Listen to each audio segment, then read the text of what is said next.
Hi, my name's Caleb Sheard. I go by Original Citrus with a 0 instead of an O, but this is my Muppet mock. This is Statler and Waldorf, which you'd think since I spent like 100 hours working on this, I would like have it firmer cemented in my brain which one is which, but I still like second guess myself all the time. Like I had to go buy an extra one this morning, and I was like, no, Statler's the skinny one. Statler, okay. So the original idea, I was playing with the giant eye piece from the SpongeBob, the big buildable SpongeBob, and I was like, oh, I could make like an eyelid over this and make a really good like Muppet-looking build. But then that scale became way too untenable. So then the kind of linchpin piece for both of these was the eyes that I could make, which then scaled to the rest of the body, to the box, and it just kind of kept going and going and going. The structure itself, surprisingly enough, even though the size is so huge and it's incredibly sturdy, there's not a lick of Technic in it. It's entirely supported by Duplo. Each one of these wall panels, which I went and bought 6 boxes of Pick-a-Brick at the Lego store to accomplish this, because on the back you can see it's clean as, other than my sticky notes to now know where they turn. I wanted it to look clean.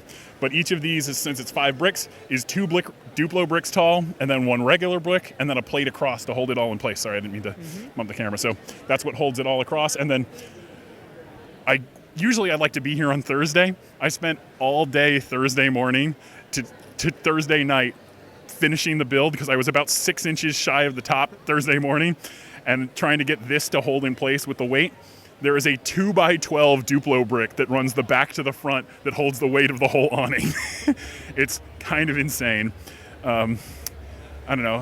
That's a good tip there about the Duplo building, though. That's something that I think a lot of newer builders overlook, the fact that you can use Duplo for support inside these builds. It makes it so solid, although it makes it like, it weighs like 50 pounds. It's so heavy. Luckily, I got some help when I made a little platform for it to make it easier to do, but You mentioned the eyes of the characters. What are some of the other kind of details and parts you used in here? Yeah. I mean, I kind of, I had to buy a lot of tan. I didn't have a lot of tan going into this, and I had to make some other concessions on color. Like, ideally it would have been in like light nougat, but like to get that amount of parts in light nougat would have been really expensive. And the box itself should have been like dark red, but that would be way too expensive. Like, one of their, his suit's kind of reddish brown and mix up old brown and new brown. But a fun detail that I built his hair. Ooh, what just fell off? One of his cheekbones. I built his hair 5 minutes before I left the house yesterday. So, going right up to the wire here. Yeah. Because I had dumped out a box of bulk to put into another box because I needed a big tray to carry it in. And when I dumped out that box, sitting on top of the bulk that I had just poured out was a bag from the bonsai set that someone had not finished. And it was just all those white parts. And I was like, I can rebuild that hair really fast. That will look much better than the hair that I have. Part of what makes the build stand out here are these gold accents throughout. Yeah. So what are some of your favorite elements that you included there? So I'm really happy with how the sconces came out. And the little Ninjago spinner as the lampshades, which was a technique I borrowed from Kelly Bartlett. I love her work, and she did it in, I think, her chocolate shop.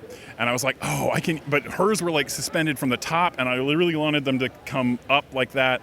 I don't know if you can see, there's also hanging lights in the way back and the underneath that are a different Ninjago spinner. I've been collecting gold for a long time because I wanted to build in steampunk. I don't know if you guys saw my steampunk top hat pirate ship that I brought last year. I brought it back this morning too. So I just had a whole bunch of gold lying around, and so I've been trying to find ways to use it. I think my favorite part of the details of it is actually this front filigree. The side filigree was all freehanded. This is screen accurate. I got really like close pictures of it and was able to get it to it matched.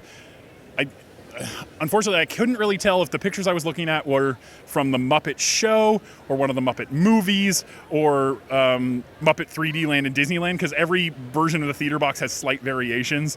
Like one of them has giant piggy statues on the side that I might build eventually to combine with it. And other reference photos, I got really lucky finding someone was selling like a prop auction, the original puppets.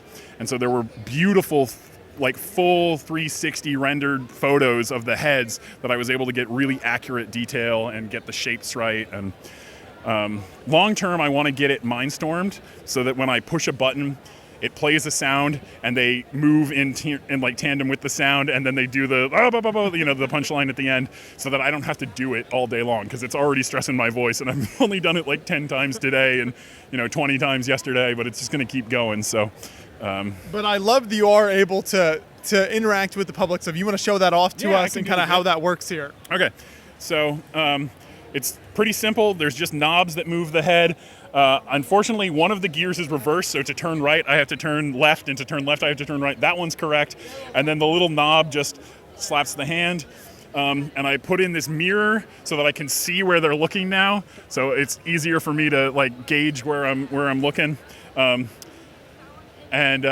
wrote out I have 3 or 4 kind of jokes that I can do. So we got, okay. Have you seen the crowd out here today? I know it's nuts. They've been lined up for blocks. And then I bought a Lego set yesterday, but I had to return it. Why'd you do that? It said age limit 99. I don't want that kind of pressure at my age. And then I saw the Lego movie yesterday. What'd you think? Well, everything was awesome except the plot, the actors, the special effects. That's fantastic. What has the reaction been if people have been coming by the build here? It has been really great. Like, this build took everything out of me. A month ago at the Portlug monthly meeting, we do work in progress, like show and tells. All I had was the heads, and the heads weren't finished. So I built all of the rest of this in a month. Most of that was done in the last week and a half. Like, I think I worked probably 50 to 60 hours in the past 6 days. I'm so tired. And then I have my Muppet onesie, which I had forgotten I owned until last night. I was driving home from the convention and was like, what am I going to wear tomorrow? And then I was like, oh, right. I have a ridiculous Muppet onesie that I've only worn once to my cousin's wedding. It's just so mundane. I could see how it'd be easy to forget you own that. And then on the way out the door, I also saw my animal puppet, which I thought would be fun just to talk as animal about the build. So many red bricks. So tired. Oh. You really came well prepared. I love that.